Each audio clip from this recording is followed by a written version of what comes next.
Il n'y a plus de militaires rwandais sur le sol congolais. Les éléments des troupes présentés par le Rwanda le week-end dernier n'ont strictement rien à voir avec l'opération Umoja Wetu qui, comme on le sait, a définitivement pris fin en date du 25 février 2009 et n'a jamais été prorogée. Le porte-parole du gouvernement l'a précisé au cours de son point de presse de ce lundi.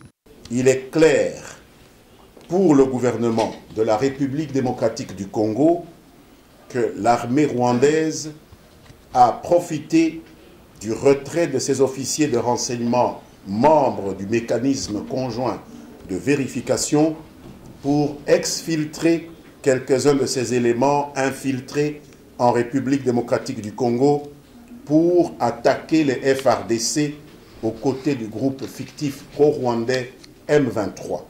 Vous l'avez bien décrit, c'est comme un mouvement criminel. Une centaine d'officiers de renseignement militaire étaient autorisés de venir en RDC, mais près de 300 y sortent. Où est la vérité?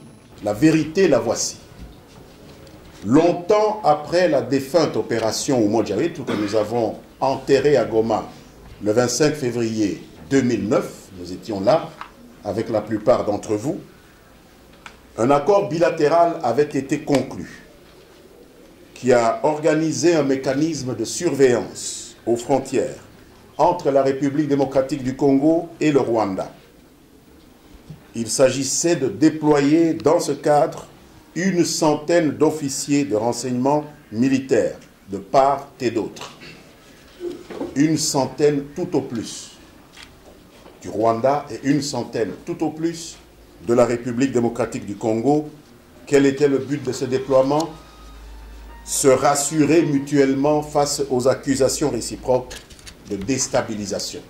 Faut-il négocier ou pas avec les M23? Le gouvernement est bien catégorique quant à cette intégration. L'armée doit devenir un corps d'élite. L'armée doit devenir un creuset du patriotisme. Ces gens peuvent faire tout. Ils peuvent travailler, ils peuvent étudier, ils peuvent faire de l'agriculture, ils peuvent faire du business. Mais pour entrer dans l'armée congolaise dorénavant, je pense qu'il va falloir remplir certaines conditions morales. Et les gens du M23 ne sont pas éligibles dans l'armée. Et donc nous ne négocierons pas avec eux. Le porte-parole du gouvernement affirme qu'il n'y a donc pas d'accord secret entre les deux pays, mais le Rwanda voudrait simplement casser la cohésion qui se consolide entre le peuple congolais et son gouvernement face aux agresseurs. Une fois de plus, le gouvernement continue à demander que justice soit faite en prononçant des sanctions selon les responsabilités de chacun.